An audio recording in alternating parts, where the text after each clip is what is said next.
Bismillahirrahmanirrahim. Assalamu alaikum students. My name is Abdurrahman and I'm teaching you biology. Students, in this session we are going to start about the nervous coordination in animals. और nervous coordination के बहुत ही important कुछ factors हैं जो आपके लिए short questions के लिए MCQs के लिए भी specially important हैं. इनकी details board पे देखते हैं. जी students, now we are going to start the coordination in animals. जब हम एनिमल्स की बात करते हैं तो स्टूडेंट्स हमें पता है कि ह्यूमंस को भी हम इस ग्रुप में शामिल करेंगे और ह्यूमंस को ऑब्जर्व करते हैं तो हमें पता चलता है कि हमारे अंदर दो तरह के कोऑर्डिनेशन सिस्टम्स चल रहे हैं. The first one is nervous coordination, चूंकि अल्लाह ताला ने हमें बेहतरीन किस्म का सोचने वाला दिमाग दिया हुआ है. और फिर उसके साथ ही साथ we have a chemical coordination centre, the pituitary gland inside the brain, और हाइपोथैलेमस मौजूद है जो कि बहुत सारी सिक्रीशन सिक्रीट करते हैं और हमारी बॉडी के अंदर मौजूद मुख्तलिफ ग्लैंड्स जो हैं वो सिक्रीशन सिक्रीट करते हैं उनके रेगुलेशन की वजह से. So we have basically two different types of coordination systems. The first one is nervous coordination and the second one is chemical coordination. आगाज कर रहे हैं हम नर्वस कोऑर्डिनेशन से क्योंकि बुनियादी तौर पे आपका दिमाग ही है जिसकी वजह से आप अशरफुल मखलूकात बने हुए हैं. तो स्टिमुलस को रिसीव करने से लेके आपके एक्शंस परफॉर्म करने तक जो जो सेगमेंट जिस तरह से काम कर रहा है इसको आज के सेशन में और कमिंग सेशंस में भी हम इंशाल्लाह ताला डिटेल से देखेंगे. Alright students, so first thing that we are going to discuss here is about the nervous coordination. कि नर्वस कोऑर्डिनेशन को मुकम्मल किस तरह से किया जाता है. तो बुनियादी तौर पे अगर हम इसको समझें तो it is a set of 3 different elements. पहला एलिमेंट वो है जो किसी भी स्टिमुलस को डिटेक्ट करेगा कि कोई भी अंदरूनी या बैरूनी जो तब्दीली आ रही है उस तब्दीली को ऑब्जर्व करेगा. और फिर उसके बाद आपके पास न्यूरॉन्स के बहुत बड़ी तादाद अल्लाह ताला ने एक्यूमुलेट की हुई है दिमाग के अंदर, स्पाइनल कॉर्ड के अंदर, और फिर इसी तरह एक नेटवर्क बनाया हुआ है up to your finger tips and toes. तो हमें पता चलता है कि ये वो नेटवर्क है जो कोऑर्डिनेट करवा रहा है बिटवीन रिसेप्टर्स, और रिसेप्टर्स के साथ दूसरी तरफ हमें क्या नजर आते हैं, they are known as effectors. Receptors जो किसी भी स्टिमुलस को डिटेक्ट करें यानी तब्दीली को पहचाने और पहचानने के बाद उसको फर्दर न्यूरॉन्स तक या नर्वस सिस्टम तक कन्वे करें. नर्वस सिस्टम के अंदर मौजूद स्पेशलाइज्ड न्यूरॉन्स उस इंफॉर्मेशन को प्रोसेस करेंगे और प्रोसेस करने के बाद फिर खास किस्म के ऑर्गन्स के जरिए कोई ना कोई रिस्पॉन्स शो किया जाएगा, और वो रिस्पॉन्स शो करने वाले जो ऑर्गन्स हैं या टिश्यूज हैं उनको हम कहते हैं they are known as effectors. Alright students, तो वन बाय वन देखते हैं कि आपकी बुक क्या कह रही है इस चीज के मुताल्लिक. The first thing that we are going to study here is that the nervous coordination involves neurons linked together directly or via the central nervous system to form network to connect certain elements of nervous system. Elements of nervous system कौन-कौन से हैं ये बात याद रखिएगा. 3 basic elements हैं, receptors, फिर neurons जिसको हम बुनियादी तौर पे CNS को रिप्रेजेंट करने के लिए इस्तेमाल कर रहे हैं, and then the effectors. All right students, तो पहली चीज receptors क्या है? The organs which receive stimuli. The stimuli are the smallest changes that can be detected or that can be observed and responded. All right, छोटी से छोटी ऐसी अंदरूनी या बैरूनी चेंज जिसको आपका नर्वस सिस्टम कोई ना कोई रिस्पॉन्स दे सके, किसी इफेक्टर के जरिए कोई ना कोई जवाबी कार्रवाई कर सके, उसको हम कहते हैं कि ये जो तब्दीली है this is the stimulus. All right, फिर स्टिमुलाई, स्टिमुलस की जमा students. Then is neuron. Neuron क्या चीज है? हमारे नर्व सेल्स. ऑलराइट, यानी वो खास किस्म के सेल्स के जिनमें जबरदस्त किस्म की सलाहियत अल्लाह ताला ने दी हुई है. छोटी से छोटी तब्दीली जिसको हम माइनर थ्रेशोल्ड कहते हैं, कोई भी ऐसी छोटी से छोटी तब्दीली कि जिसकी वजह से कोई भी इंपल्स जनरेट कर सके तो वो सिर्फ न्यूरॉन्स के बस की बात है.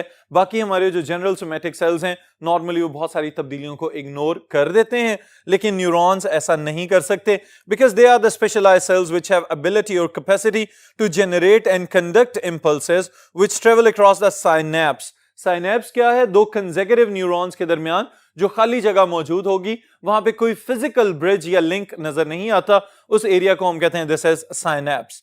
And pass from receptors to the effectors brings about nervous coordination. तो बुनियादी तौर पे जब हम नर्वस सिस्टम की बात कर रहे हैं तो यहाँ पे नर्व सेल्स या नर्व्स जो हैं बुनियादी तौर पे यही सबसे ज्यादा इंपॉर्टेंट हैं, जो कि नेटवर्क बनाए हुए हैं आपकी बॉडी के ऊपर पेरिफेरल नर्वस सिस्टम की शक्ल में, और एग्रीगेशंस बनाए हुए हैं आपकी स्पाइनल कॉर्ड और ब्रेन के अंदर in the form of CNS. Then are the effectors, the tissues or organs which carry out actions in response to stimuli. अगर कोई इंटरनल स्टिमुलस है तो इंटरनल रिस्पॉन्स दिया जाएगा, अगर कोई एक्सटर्नल स्टिमुलस है तो एक्सटर्नल रिस्पॉन्स भी दिया जा सकता है.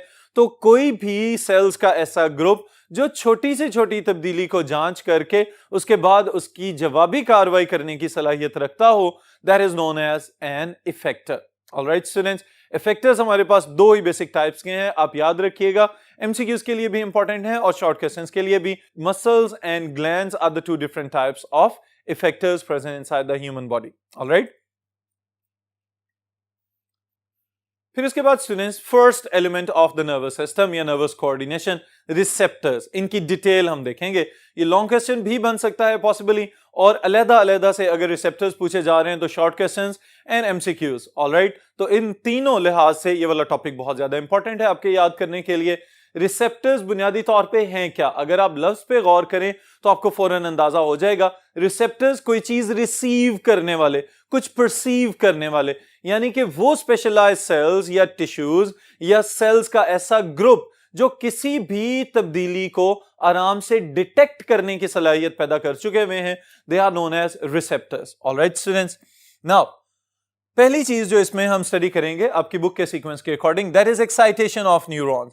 एक्साइटेशन ऑफ न्यूरॉन से क्या मुराद है कि कौन सी ऐसी छोटी से छोटी तब्दीली है जो आपके न्यूरॉन्स को फौरन एक्टिवेट कर देती है कि यहां पे कोई ना कोई चेंज आ चुका हुआ है, अब आपको इस इंफॉर्मेशन को प्रोसेस करना है और प्रोसेस करने के बाद फिर कोई ना कोई रिस्पॉन्स पैदा करना है।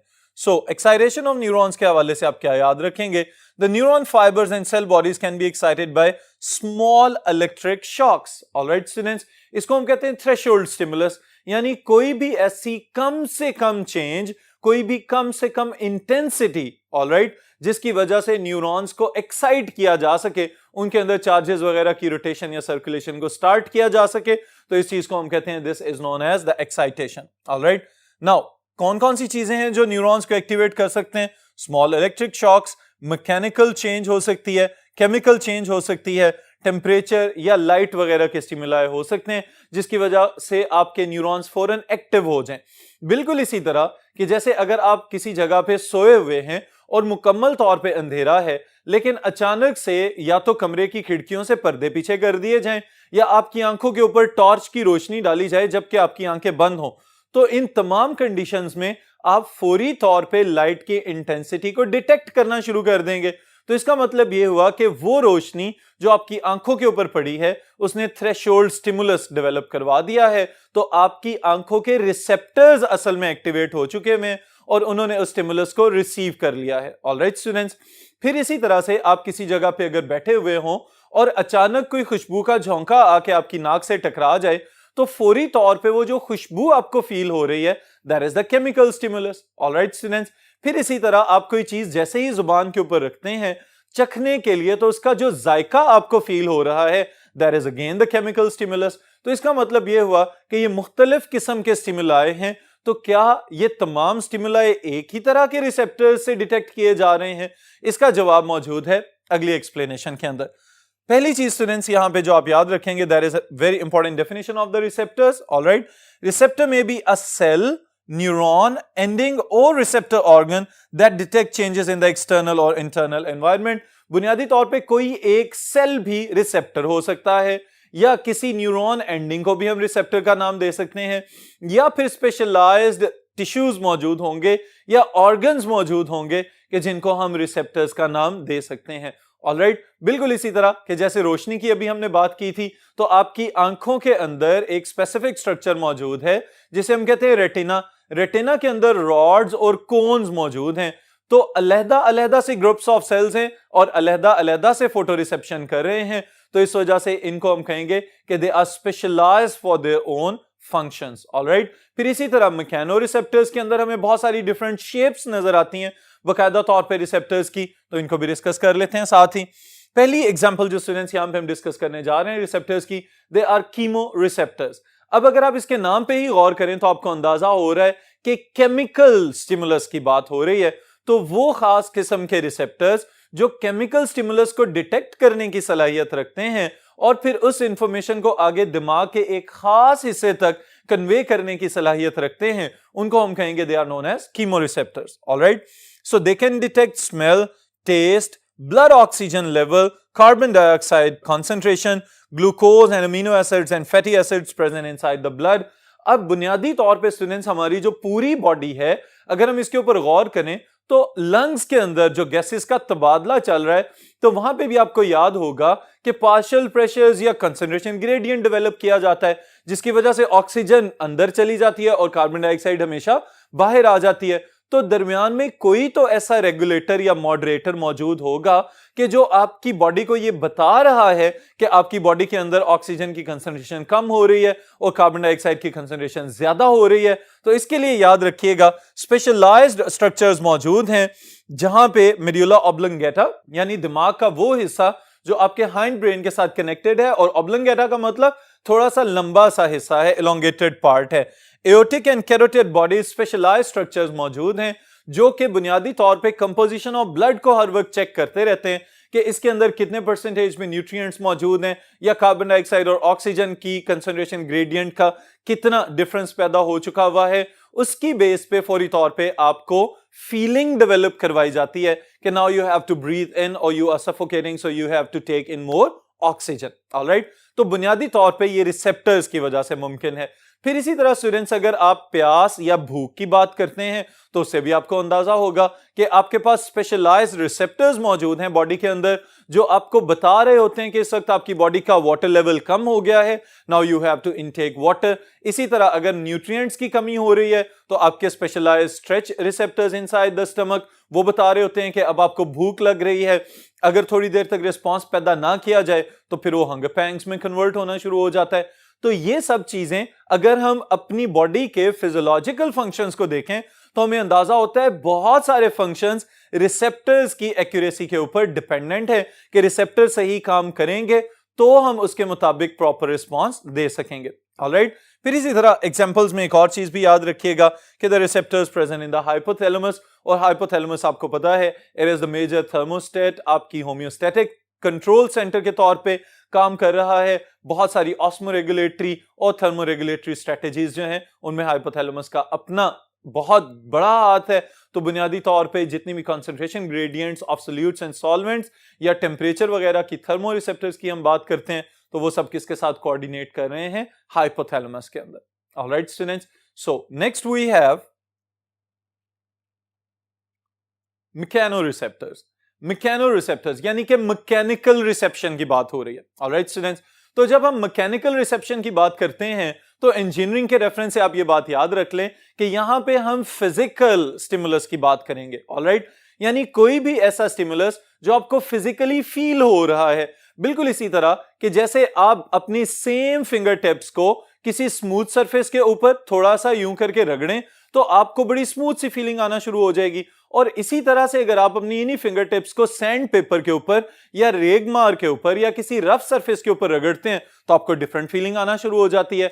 तो इसका मतलब यह हुआ कि क्या ये डिफरेंट फीलिंग्स एक ही जैसे रिसेप्टर्स करवा सकेंगे? नो, इसके लिए हमारे पास हर मुख्तलिफ इंटेंसिटी की मैकेनिकल रिसेप्शन के लिए मुख्तलिफ इकसाम के मैकेनो रिसेप्टर्स मौजूद हैं जो आपको बताते रहते हैं कि इस वक्त आपकी स्किन के ऊपर किस इंटेंसिटी के साथ प्रेशर एक्सर्ट किया जा रहा है। अगर वो आपकी टॉलरेबल रेंज में या आपकी पेशेंस में आ सकता है तो फिर तो आप उसको बर्दाश्त कर रहे होते हैं, लेकिन अगर बर्दाश्त से बढ़ जाए तो फिर वो दर्द में कन्वर्ट होना शुरू हो जाता है। Alright students, so the mechanical somatic sensations are the basic function of your mechanoreceptors.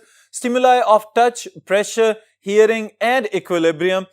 Touch और प्रेशर वाली बात तो अभी जो हमने किया, उसके बाद स्टूडेंट्स हियरिंग बहुत ही इंपॉर्टेंट फंक्शन आपकी बॉडी का, क्योंकि इसकी वजह से भी बुनियादी तौर पे हम क्या कर रहे हैं, बहुत सारी चीजों के साथ कोऑर्डिनेट कर रहे हैं। बहुत सारे एक्सटर्नल स्टिमुलाई, आपको कोई अगर आवाज देता है आप सुन के रिस्पॉन्स उसका दे रहे होते हैं। अगर आपसे कोई सवाल पूछा जाता है आप फौरी तौर पे जो उसका जवाब देते हैं, तो वो जो भी आप परसीव कर रहे हैं बुनियादी तौर पे वो आपके इनर ईयर के अंदर स्पेशलाइज्ड हेयर लाइक स्ट्रक्चर्स मौजूद हैं जो इन साउंड वेव्स को डिटेक्ट करते हैं और फिर वो जो साउंड वेव्स हैं वो हिट कर रही हैं इन हेयर लाइक स्ट्रक्चर्स के ऊपर और उसकी वजह से फिजिकल स्टिमुलस मिल रहा है।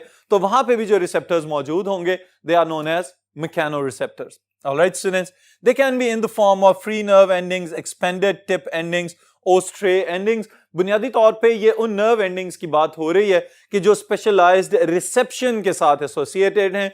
तो ये रिसेप्टर्स के साथ खास किस्म की साख्तें बनाते हुए जो नर्व एंडिंग्स एसोसिएट हो रही हैं उनकी डिफरेंट टाइप्स यहां पे मेंशन की गई हैं। Then we have photo receptors. जी स्टूडेंट्स, फोटो से मुराद वो वाली फोटो नहीं है कि तस्वीर खींचने वाली, बुनियादी तौर पे इट इज लाइट। ऑलराइट, जैसे फोटोसिंथेसिस की हम बात करते हैं तो लाइट की मौजूदगी में प्लांट्स अपनी खुराक बना रहे हैं। इसी तरह से अल्लाह ताला ने हमें भी स्पेशलाइज्ड रिसेप्टर्स दिए हुए हैं कि बुनियादी तौर पे लाइट को भी स्टूडेंट्स अगर हम डिफरेंशिएट करना चाहें तो we can differentiate into two characteristics, quality of light as well as quantity of light. जो क्वांटिटी ऑफ लाइट वाली बात है इसका मतलब यह है कि इंटेंसिटी ऑफ लाइट। बिल्कुल इसी तरह से कि अगर आपको किसी जगह पे शेड बढ़ता हुआ नजर आए तो आप कहेंगे कि यहां पे लाइट की इंटेंसिटी कम हो रही है। इसी तरह अगर आपको ब्राइट लाइट किसी जगह पे नजर आए तो आप कहेंगे यहां पे इंटेंसिटी बहुत ज्यादा है रोशनी की। एट द सेम टाइम जो क्वालिटी ऑफ लाइट की हम बात करते हैं तो यहां पे हम वेवलेंथ ऑफ लाइट को रेफर कर रहे होंगे बुनियादी तौर पे। इसमें क्या होगा कि आप जिस कलर ऑफ द लाइट को डिटेक्ट कर रहे हैं आप उसकी बात करेंगे। तो बुनियादी तौर पे ये जो दो कैरेक्टरिस्टिक्स स्टूडेंट्स हमने बनाए हैं इसके लिए अल्लाह ताला ने हमें स्पेशलाइज्ड रिसेप्टर्स दिए हुए हैं आंखों के अंदर in the form of rods जो इंटेंसिटी ऑफ लाइट को डिटेक्ट कर रहे हैं एंड कोन्स जो डिफरेंट वेवलेंथ्स ऑफ लाइट को डिटेक्ट कर रहे हैं। So they detect the electromagnetic reception और इलेक्ट्रोमैग्नेटिक रिसेप्टर्स इनको कह सकते हैं हम। Stimuli of quantity and quality of light को डिटेक्ट कर रहे हैं। एग्जांपल्स में rods and cones in retina of the eyes, ये याद रखिएगा, एमसीक्यूज के लिए भी इंपॉर्टेंट है। Then are thermoreceptors. जी स्टूडेंट्स, टेम्परेचर की बात हो रही है। अगर टेम्परेचर इंक्रीज करता चला जाए तो हम कहेंगे कि गर्मी की शिद्दत बढ़ना शुरू हो गई है। अगर टेम्परेचर डिक्रीज होना शुरू हो जाए तो हम कहेंगे कि गर्मी की शिद्दत कम हो रही है। तो बुनियादी तौर पे यहां पे याद रखने वाली बात क्या है कि आपकी स्किन के ऊपर स्पेशलाइज्ड रिसेप्टर्स हैं जो आपको ये मैसेज दे रहे होते हैं कि इस वक्त बाहर का दर्जा हरारत बढ़ रहा है या बाहर का दर्जा हरारत कम हो रहा है। इसी तरह से अगर आप किसी हॉट ऑब्जेक्ट को टच करते हैं तो फौरी तौर पे आपके थर्मोरिसेप्टर्स ही आपको बताते हैं कि इसका टेम्परेचर जो है वो टॉलरेबल रेंज से ज्यादा है, तो फौरी तौर पे हाथ पीछे हटा लिया जाए। और अगर आप इसको बर्दाश्त कर सकते हैं तो बाज़ औक़ात हम वार्म या मॉडरेटली हॉट चीजों को थोड़ी देर के लिए पकड़ने की सलाहियत भी पैदा कर लेते हैं। Alright students, so their response to cold and warmth and free nerve endings की शक्ल में ये मौजूद है आपके ऑल ओवर द स्किन। फिर students, the last type of receptors are the nociceptors. Nociceptors are known as the pain receptors. तो अगर हम इसको थोड़ा डेप्थ में देखें तो वही जो मैकेनो रिसेप्टर्स आपके पास मौजूद थे वो डीप प्रेशर स्टिमुलस को और सुपरफिशियल प्रेशर को डिटेक्ट तो कर रहे थे, लेकिन फिर अगर ऐसा हो कि प्रेशर इतना ज्यादा बढ़ जाए कि आपकी बर्दाश्त से बाहर हो जाए तो फिर उसको नोसिसेप्टर्स डिटेक्ट करते हैं और फिर हम कहते हैं कि अब it has been changed into pain. All right students, तो वो जो पेन रिसेप्शन वाली चीज है वो किसी इंजरी की शक्ल में भी हो सकती है, बहुत ज्यादा हाई प्रेशर बॉडी के ऊपर किसी वजह से पड़ जाने की वजह से भी हो सकती है, या कोई डायरेक्टली कोई चीज हिट कर जाए बॉडी को तो उसकी वजह से भी मुमकिन है। तो उस सूरत में नोसिसेप्टर्स आपके दिमाग को ये मैसेज देते हैं कि यहां पे पेन फील होना शुरू हो चुकी हुई है। They produce the sensation of pain और किस शक्ल में मौजूद हैं, अनडिफरेंशिएटेड एंडिंग्स की फॉर्म में। ऑलराइट स्टूडेंट्स, अब ये सारे के सारे जो रिसेप्टर्स स्टूडेंट्स हमने स्टडी किए हैं, इन रिसेप्टर्स की डिटेक्शन के लिहाज से हर एक रिसेप्टर स्पेसिफाइड है अपने काम में। ऑलराइट, लेकिन जो काम ये सब रिसेप्टर्स परफॉर्म कर रहे हैं उसको हम कहते हैं मोडेलिटी ऑफ सेंसेशन। तो मोडेलिटी ऑफ सेंसेशन की डिटेल्स नेक्स्ट बोर्ड पे देखते हैं। जी students, what are modalities of sensation? Modalities of sensation को आसान अल्फाज में अगर हम समझना चाहें तो हम यूं कह सकते हैं कि आपकी हर एक मखसूस किस्म की हिस्स जो काम कर रही है और जिस इंटेंसिटी से किसी स्टिमुलस को रिसीव कर रही है, that is the modality of sensation. Alright, अगर इसको हम डिफाइन करना चाहें we can say each type of the principal type of sensation that we experience, for example pain, touch, sight, sound, etc. और भी बहुत सारी जो इसमें सेंसेशंस हम फील करते हैं। यानी असल में जो हमारी हिस्स का काम करना है वो हमारी मोडेलिटी कहलाएगी। अब इस मोडेलिटी को अगर और ज्यादा आसान मैं आपके लिए करना चाहूं तो बहुत सारे ऐसे लोग जो बहुत ज्यादा शोर वाली जगहों पे रहते हैं उनको ऊंचा सुनना और ऊंचा बोलने की आदत हो जाती है।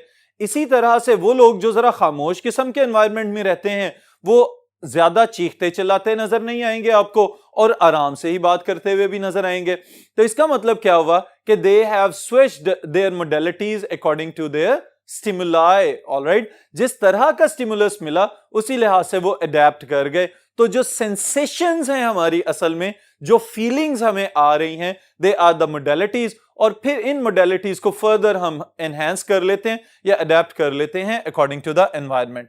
तो इस चीज में स्टूडेंट्स ये बात याद रखिएगा कि इन मोडेलिटीज के लिए रिस्पॉन्सिबल कौन है? They are the neurons. Neurons जो कनेक्ट कर रहे हैं रिसेप्टर्स को आपके सेंट्रल नर्वस सिस्टम के साथ, वो न्यूरॉन्स बहुत ही इंपॉर्टेंट रोल प्ले कर रहे हैं कि अगर कोई एक इंपल्स जरूरी है तो बार बार उसके मैसेजेस भेजे जाएंगे ताकि उसका जल्दी रिस्पांस पैदा किया जा सके। लेकिन मैसेजेस कहां भेजने हैं, यह भी बहुत ज्यादा इंपॉर्टेंट काम है।